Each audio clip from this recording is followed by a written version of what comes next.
Muito contente eu estou com o tema dessa conferência, dessa comemoração de aniversário da igreja, a adoração que transforma. Simplesmente porque o título dessa conferência, por si só, já é uma verdade.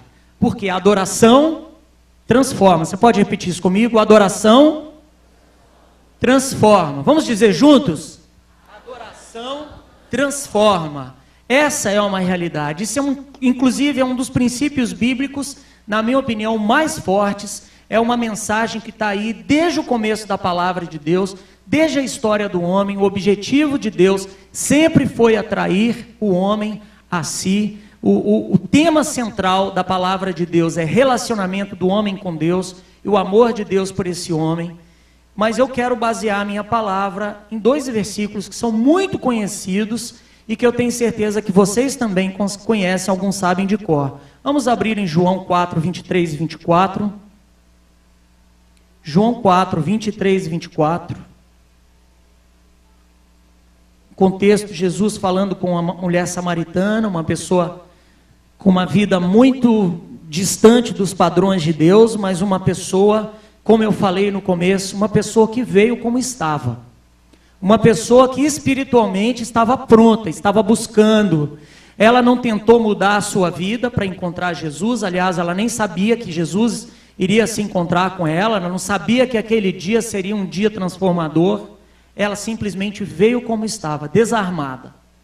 E quando ela percebe que Jesus é um homem de Deus, é um profeta, tinha algo a mais do que os homens que olhavam para ela de jeito preconceituoso, que Jesus olhou para ela com respeito, Jesus se aproximou dela, Jesus quebrou barreiras para chegar perto daquela mulher, e ela perguntou então para ele: eu vejo que você é um profeta, e eu tenho dúvidas espirituais, eu tenho a minha religião, mas eu não sei se a minha religião é correta, qual é o lugar certo para adorar? É em Jerusalém ou é aqui em Samaria, onde nós adoramos? E Jesus, em outras palavras, ele disse: você tem um anseio certo, mas fez a pergunta errada. Por isso, você tem o anseio certo, eu vou te dar a resposta certa. E essa é a resposta para cada um de nós, para os nossos anseios, para as nossas dúvidas, para a nossa religiosidade, para a nossa mania de querer fazer as coisas sem ter essência.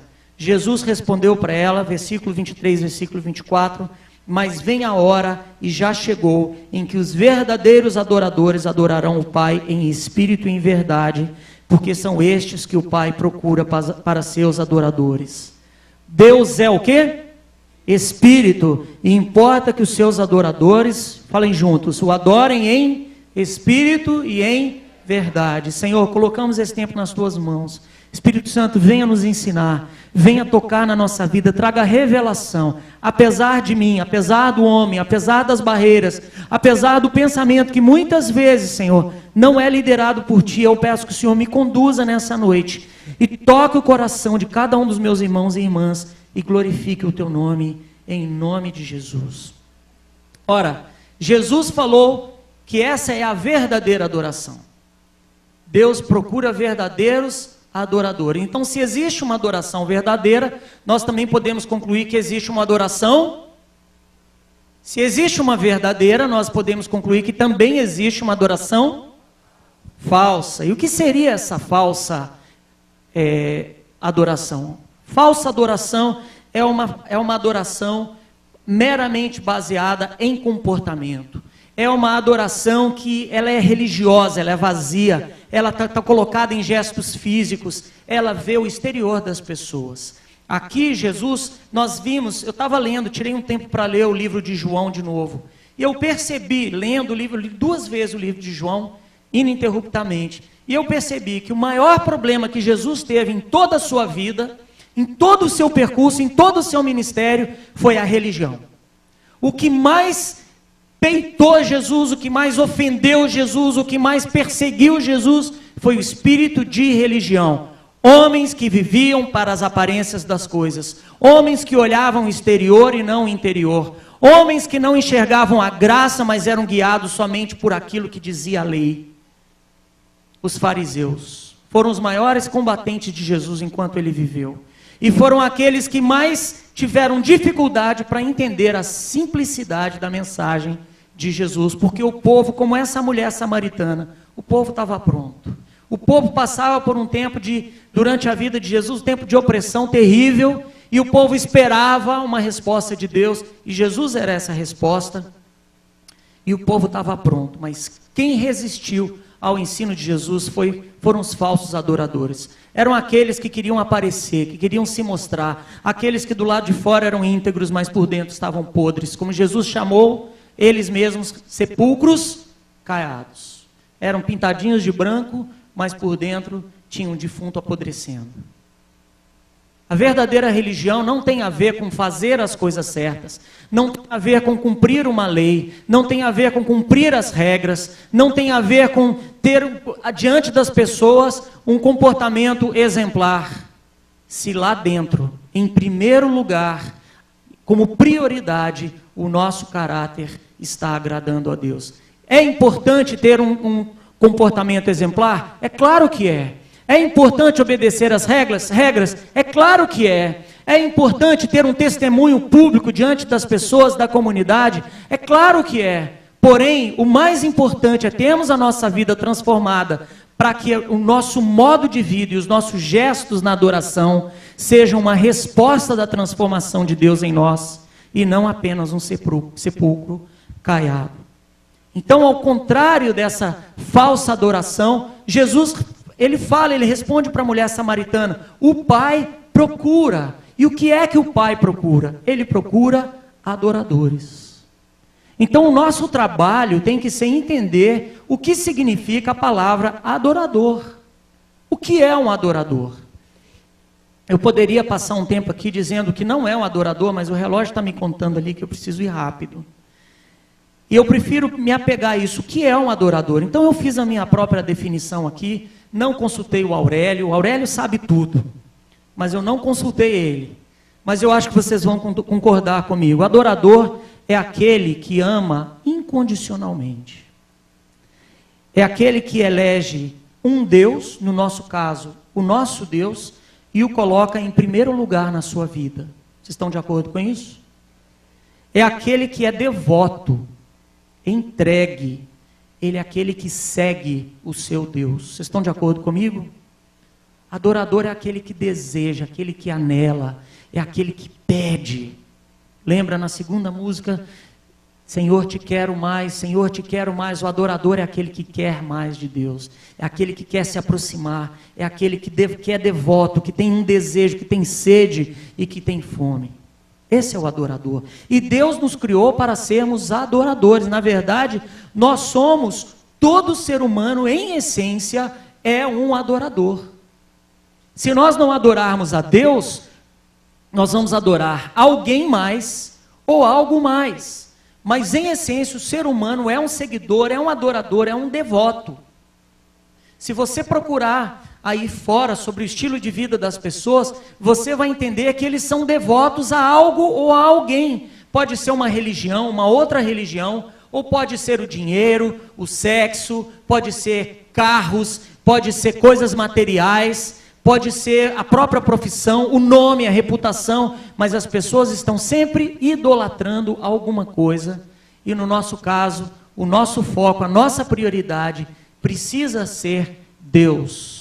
Nós precisamos colocar o Senhor em primeiro lugar na nossa vida, porque é para isso que Ele nos criou. Em Efésios, no capítulo 1, versículos 5, 6 e 12, Paulo fala que nós somos criados para a glória de Deus, para a alegria de Deus. Nós fomos criados para Deus. Jesus falou, não fostes vós que me escolhestes a mim, pelo contrário, eu vos escolhi a vós outros, e vos designei para que vades e deis fruto, que o vosso fruto permaneça. Nós não inventamos Deus.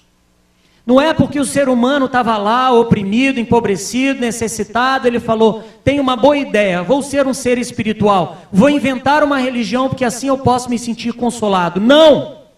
Nós é que somos uma ideia de Deus. É Deus que decidiu criar pessoas que o amassem com todo o seu coração, que se entregassem, que se devotassem a Ele, e que isso fosse a razão da sua vida. O adorador, ele não consegue ser feliz, ele não consegue ser realizado se ele não viver um estilo de vida de busca, de entrega e de adoração. Ele só é realizado quando ele cumpre o papel para o qual ele foi criado. Diga para a pessoa que está do seu lado: você é um adorador. Então viva para adorar. E é muito mais do que levantar as mãos, se ajoelhar, cantar, bater palmas. A adoração é algo que vem de dentro para fora. Em essência, Deus criou o homem à sua imagem e à sua semelhança. Vocês concordam comigo? A Bíblia diz isso. E quando o homem pecou, o homem continuou mantendo a sua semelhança com Deus, porque Deus é uma pessoa. E nós somos pessoas. Uma pessoa, para ser uma pessoa, precisa ter 3 atributos: emoções ou sentimentos, inteligência ou intelecto e livre-arbítrio, habilidade de fazer escolhas. Deus nos criou assim, Ele nos criou à sua semelhança, habilidade de fazer escolhas. A Bíblia fala da criação dos animais, desde os peixes até os mamíferos, e aí fala que então que Deus criou o homem, homem e mulher os criou, a sua imagem e semelhança os criou. Ou seja, Deus distinguiu o homem dos outros animais, porque os outros animais não têm, eles não têm habilidade de fazer escolhas, eles agem por instinto. Nós temos habilidade de fazer escolhas, nós temos raciocínio, nós temos emoções, e isso faz de nós pessoas. Nós não perdemos isso quando nós pecamos, mas a Bíblia fala que Deus nos criou também a sua imagem. E não está falando de quanto da aparência de Deus, porque nós não sabemos quanto Deus calça, a cor do cabelo de Deus, a cor dos olhos de Deus, qual a altura de Deus, como é o tom de voz. Será que Deus é um barítono, é um baixo, é um tenor? Nós não sabemos essas coisas. Não está falando da aparência de Deus, mas está falando da essência de Deus. Em essência, nós éramos iguais a Deus, tínhamos a sua imagem, éramos a sua perfeição. Mas quando o pecado, a desobediência entrou no mundo, essa imagem de Deus foi quebrada nas nossas vidas. E Deus então teve que armar um plano para restaurar essa imagem em nós. E só existe um modo, um processo para que isso aconteça. Eu queria que vocês abrissem comigo em Mateus 22, 37 e 38. Mateus 22, 37 e 38, são 2 versículos muito importantes dentro do que a gente está falando, para que vocês compreendam junto comigo que plano é esse que Deus tinha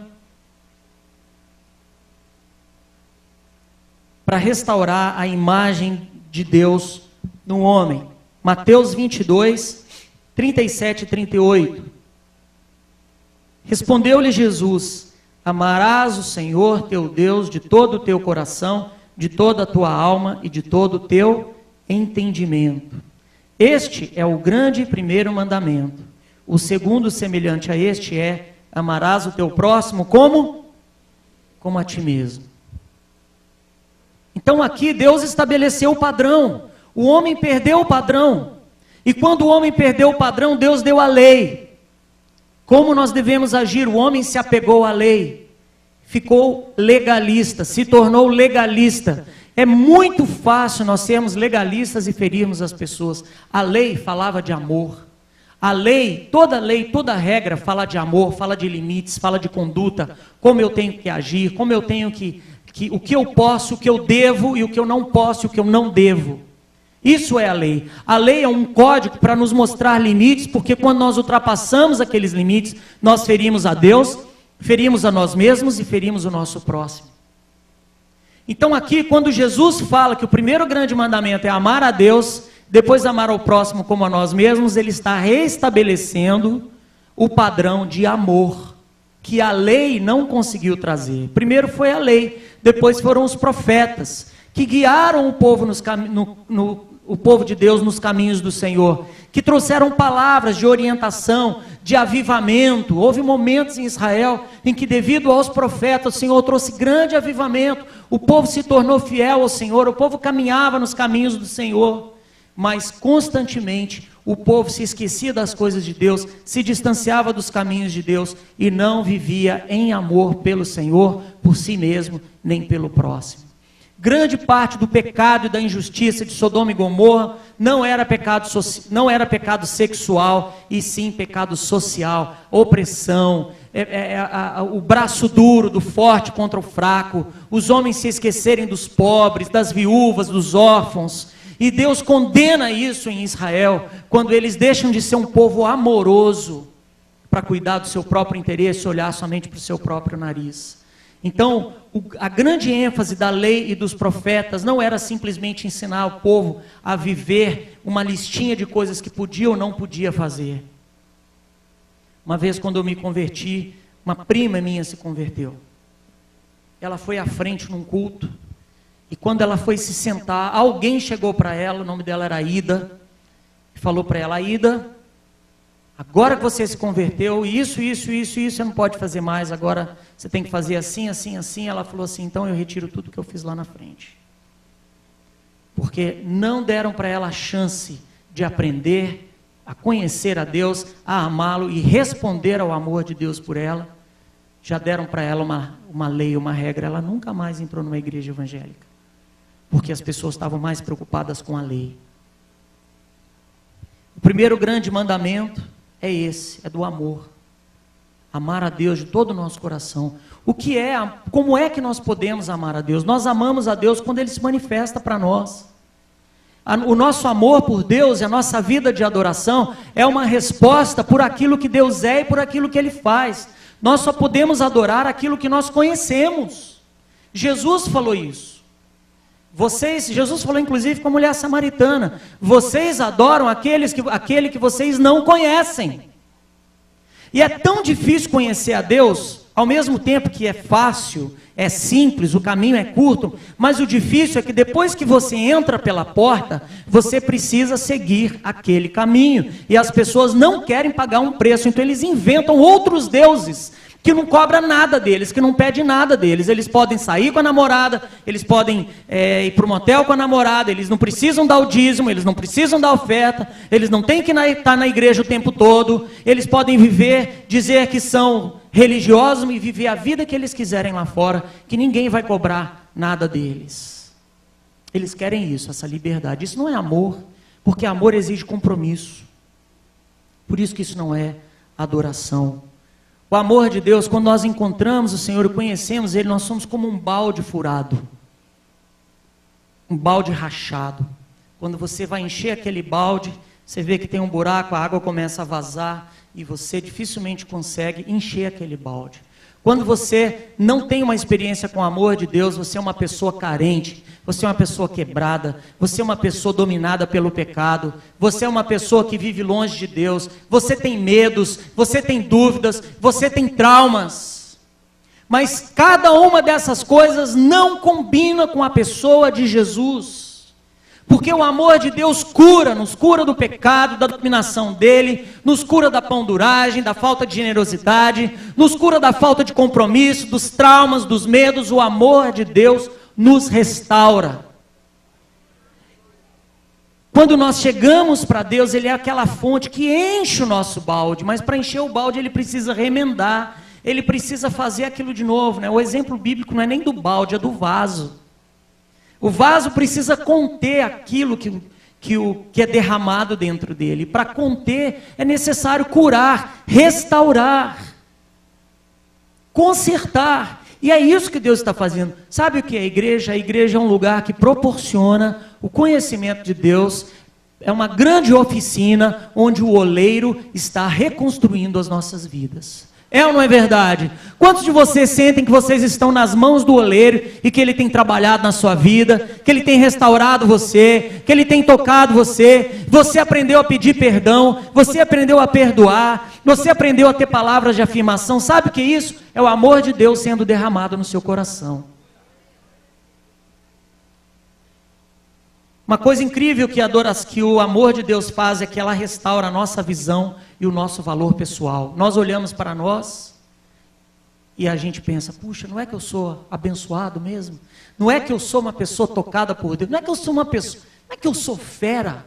Porque Deus deu o seu Filho por mim. Eu tenho algum valor. Não é assim, queridos? A gente descobre que o amor de Deus por nós ele é proporcional à importância que nós temos para ele. Amor é isso. Você conhece alguém, você descobre o valor daquela pessoa e você passa a amar aquela pessoa. Agora, o primeiro grande mandamento é amar a Deus. O segundo grande mandamento é amar ao próximo, como a mim mesmo. Agora, eu sou uma pessoa de caráter quebrado. Eu sou um pecador. Eu sou uma pessoa que não tem em mim mesmo esse amor. Nenhum de nós tem. Em essência, nós nos tornamos pecadores. A Bíblia fala que nós já nascemos em pecado. Uma das primeiras coisas que uma criança aprende a dizer é meu. É ou não é? Quem é pai aqui? Quem já ouviu o seu filhinho aprendendo a falar e fala, é meu? Significa, eu não reparto com ninguém, é meu, não toca, não brinca, não divido. O que é isso? É o egoísmo de uma criancinha que quer segurar aquele brinquedo só para si. O ser humano é assim. Então, como é que pode? Nós somos tão pecadores e o primeiro grande mandamento é totalmente contrário à nossa natureza. Nós não conseguimos amar. Nós, por força própria, por iniciativa própria, não conseguimos amar. Se você tenta amar alguém na sua própria força, você vai acabar manipulando, você vai querer fazer trocas, você vai querer negociar nos relacionamentos, porque é assim que são os relacionamentos que não têm amor. Você negocia com as pessoas, toma lá, dá cá. Eu te dou isso, você faz isso para mim. Eu faço aquilo por você, você me devolve o favor. Esse relacionamento de barganha. Mas, como eu falei, Deus tinha um plano, Deus tinha um propósito, e Deus nos deu o Espírito Santo. O amor, ele é fruto do Espírito Santo. A Bíblia fala em João 15, 26, que Jesus promete o Espírito Santo aos seus discípulos, dizendo que ele nos ensinaria a testemunhar de Cristo. Em Romanos 5:5, a Bíblia fala que o amor de Deus foi derramado em nossos corações pelo Espírito Santo. Não é uma escolha. Você tem o Espírito Santo? Se tem, diga amém. Então você tem o amor. Sabe por quê? Porque Deus é, e o Espírito Santo é Deus. Se o Espírito Santo é Deus e Deus é amor, logo o Espírito Santo é amor. E se o Espírito Santo habita em você, esse fruto do Espírito vai ser visto na sua vida, porque se semear melancia, o que vai dar? Se semear mexerica, vai dar o quê? Se semear laranja, vai dar o quê? Se semear amor, vai dar o quê? Amor. Aquele que tem um filho, tem a vida. O Espírito Santo, de acordo com Romanos 8, 9, vós, porém, não estáis na carne, mas no Espírito, se é que o Espírito de Deus habita em vós. Mas se alguém não tem o Espírito de Cristo, esse tal não é dele. Então, o Espírito Santo, o Espírito de Deus, o Espírito de Cristo é a mesma coisa. Então, o que o Espírito Santo está fazendo nas nossas vidas? Qual é o grande papel do Espírito Santo nas nossas vidas? O papel do Espírito Santo nas nossas vidas é causar uma mutação genética em nós. A Bíblia chama essa mutação genética de regeneração. Somos regenerados em Cristo. Ou seja, o Espírito Santo coloca a sua semente no nosso caráter pecador e nós começamos a mudar. Queridos, eu vou terminar às 9h30, para quem está com pressa, vou terminar às 9h30, faltam 6 minutos. Se vocês me deixarem terminar, nós vamos chegar até o final juntos. Se o Espírito Santo habita em nós, todos nós entramos num processo de transformação. Diga, transformação.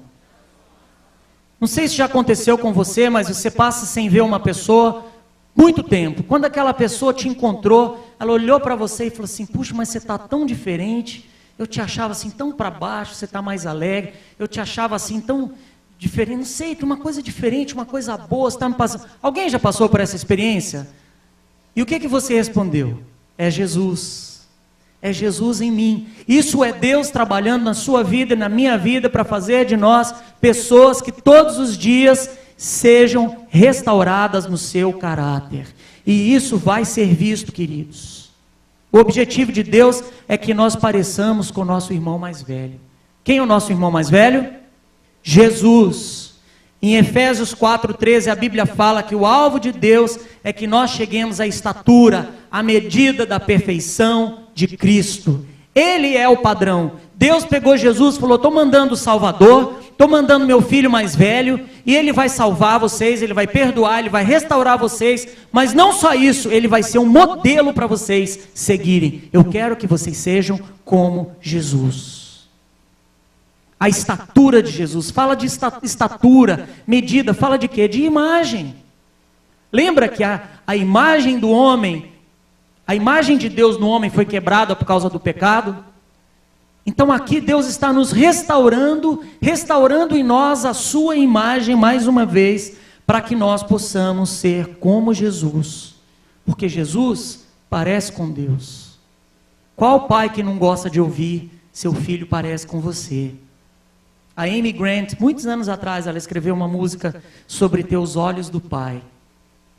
De parecer, de ter o mesmo olhar que o pai. De alguém olhar para você e falar: puxa, mas você está mais parecido com Jesus. Como é que os cristãos, onde foi que os cristãos foram chamados de cristãos pela primeira vez? Quem sabe? Antioquia. Nunca antes havia sido usada a palavra cristão, que na verdade significa um Cristo pequeno. O povo daquela cidade olhou para os cristãos e falou: vocês parecem com Jesus. Vocês parecem com aquilo que nós ouvimos falar de Jesus, vocês têm autoridade. Agora, o nome de Deus é qual, gente? Qual é o nome de Deus? Eu sou o que sou. E Deus quer transformar isso em nós, Ele quer que nós sejamos. Nossa religião verdadeira de adoradores precisa ser uma vida em que nós cultivamos a essência de Deus na nossa essência. Nós precisamos ser antes de fazer. Nós precisamos nos tornar em Deus aquilo que nós somos. E o Espírito Santo é aquele que realiza em nós esse trabalho. O trabalho do batismo no Espírito Santo em nós tem muito mais a ver com a capacitação para nós nos tornarmos quem Deus nos criou para ser, e assim testemunharmos para Ele, do que simplesmente o uso dos dons carismáticos na vida da igreja. Os dons carismáticos são uma consequência da presença de Deus em nós. É como colocar o dedo numa tomada, você vai sentir poder. E você vai ter manifestações daquele poder. Você não vai colocar o dedo numa tomada e vai dizer: ô glória. Você vai reagir, você vai gritar, você vai... O poder do Espírito em nós faz com que nós reajamos fisicamente. Mas muito mais do que isso, o poder do Espírito em nós transforma o nosso caráter de dentro para fora e nos torna parecidos com Deus. Isso é uma mutação genética. Vira para a pessoa do seu lado e fala assim: você é um mutante. X-Men. E essa é uma lei bíblica, natural. No Salmo 115, 4-8, vocês não precisam abrir, vocês só ouçam. Falando dos ídolos das nações. Os ídolos deles, de prata e ouro, são feitos por mãos humanas. Tem boca, mas não falam. Tem olhos, mas não podem ver. Tem ouvidos, mas não ouvem. Nariz e não cheiram. Tem mãos, mas nada apalpam. Tem pés, mas não podem andar, nem som algum sai de sua garganta. Isso aqui está falando dos ídolos feitos de prata, ouro e madeira. Aí o salmista fala: tornem-se semelhantes a eles todos aqueles que os fazem, que os adoram. A lei natural das coisas é essa: você vai se tornar semelhante àquele que você adora. Você adora Jesus? Então você está se tornando como Ele. Não deixe o diabo te desencorajar. Deus quer que as pessoas olhem para você e digam: você é parecido com Jesus. Você está ficando cada vez mais parecido com Jesus, e te encorajem por isso. O que é mesmo que o Pai procura? Verdadeiros adoradores. Então, se Ele coloca a genética dele em nós, o seu caráter em nós, através do Espírito Santo, e a essência de Deus, o caráter de Deus se resume nessa palavra: amor. e Ele coloca essa essência dele em nós, e nós somos transformados para parecer mais com Ele, em outras palavras, o que Deus realmente procura é por filhos e filhas que tenham o nome dEle, que tenham o timbre dEle, legitimados. O apóstolo Paulo fala que nós não fomos adotados com o intuito de sermos aterrorizados, atemorizados, mas para chamarmos Deus de papai.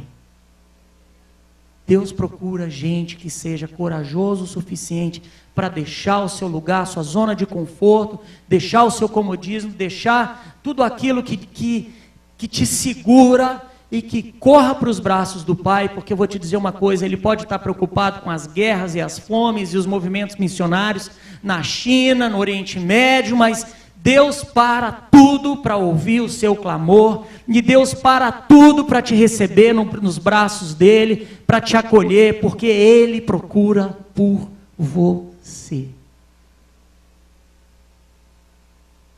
Verdadeiro filho não é aquele que chama o pai de pai, mas é aquele que tem o DNA e que age como o pai, que realmente tem uma linhagem. Deus procura filhos. Verdadeiro adorador não é somente aquele que obedece ordens. Ele ama o Pai. Ele se relaciona com o Pai. Isso é muito importante. Ele conhece a sua identidade no Pai. Ele caminha os passos do Pai. Ele se torna semelhante ao Pai. São esses que o Pai procura.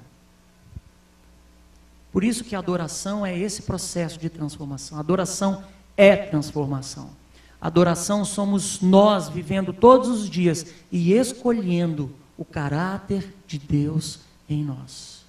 E aí quando nós chegamos aqui para ministrar, para cantar, para tocar, e Deus olha para nós e Ele diz: vocês são verdadeiros adoradores, não só porque vocês cantam, levantam suas mãos, mas eu conheço os seus corações e vocês têm buscado a minha intimidade.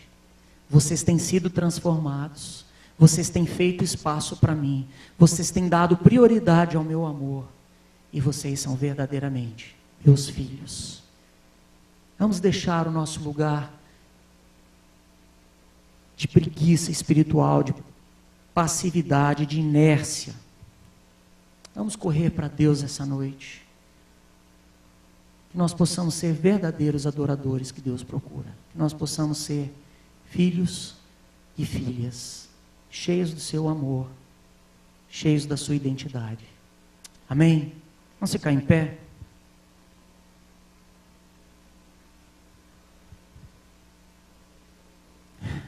Se tem alguém que sente, feche os seus olhos agora, se tem alguém que sente que essa palavra foi para você, que você precisa aceitar esse desafio de buscar uma transformação maior na sua vida, de fazer mais espaço na sua vida para Deus, de priorizá-lo, de abandonar pecados, de deixar a frieza. Se você se sente distante de Deus e sente que Deus está te chamando para essa vida de intimidade com Ele, você quer essa noite dizer: Senhor, se o Senhor procura adoradores, o Senhor me encontrou hoje, eu estou aqui. Faça de mim esse adorador, esse filho, essa filha que o Senhor procura. Feche os seus olhos. Se essa oração é para você, coloque sua mão no seu peito. Vamos orar juntos agora. Deus, nós estamos aqui porque, em primeiro lugar, somos carentes de Ti, Senhor. Precisamos de Ti. Mas se tem algo que o Senhor pede de nós essa noite, é simplesmente o primeiro passo, o passo de fé, o passo de entrega, desejo por mais de Ti. Senhor, nós queremos nessa noite te dizer: Senhor, nos encontrou. Faça de nós esses adoradores transformados, cheios da Tua essência, cheios do Teu caráter, cheios, Senhor Deus, do Teu DNA, do Teu amor, para que nós possamos ser filhos e filhas amorosos. Senhor, o Senhor falou na Tua palavra que nós seríamos conhecidos, lá em 1 João, pelo amor que temos uns pelos outros. Senhor, a marca do crente não é aquele comportamento religioso. A marca do crente é uma vida cheia de amor. Dá-nos esse amor essa noite. Encha-nos com Teu amor essa noite. E Deus, corrige as nossas vidas, apruma as nossas vidas. Senhor, se tem alguém aqui andando longe do Senhor, distante de Ti, traz para mais perto. E Deus inaugura um novo tempo na vida dessa igreja, desses irmãos. Um tempo de verdadeira transformação, porque o Senhor deseja glorificar o teu nome em nós. E nós te dizemos, é isso que nós queremos também. Glorifica o teu nome em nós, em nome de Jesus. Amém, queridos? Amém. Segura essa promessa, segura esse desafio. Não sei quantos de vocês vão estar aqui amanhã para o seminário de louvor. Na parte da noite nós vamos ter um louvorzão, mais uma palavra. Mesmo que você não seja do ministério de louvor, te convido para amanhã às 19 horas, estar conosco aqui. No domingo, no culto das 5, no culto das 7 da noite. Vamos estar juntos mais uma vez e ensinar algumas músicas novas, repetir as que nós ensinamos. Mas o meu desejo é ver o Senhor abençoando e superabundando a sua vida com as bênçãos dEle, porque isso traz alegria ao coração do Senhor. Amém? Nos vemos amanhã, pastor.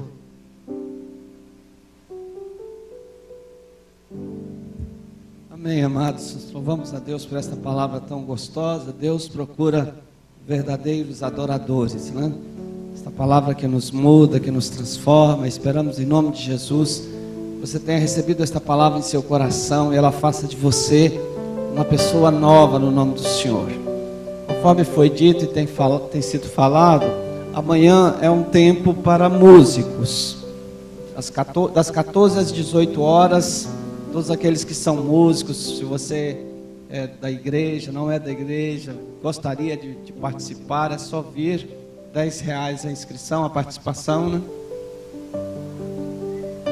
Músicos interessados, pessoas que gostam, aberto a todo pessoal que gosta de música, né? Você que está na internet, você também está convidado.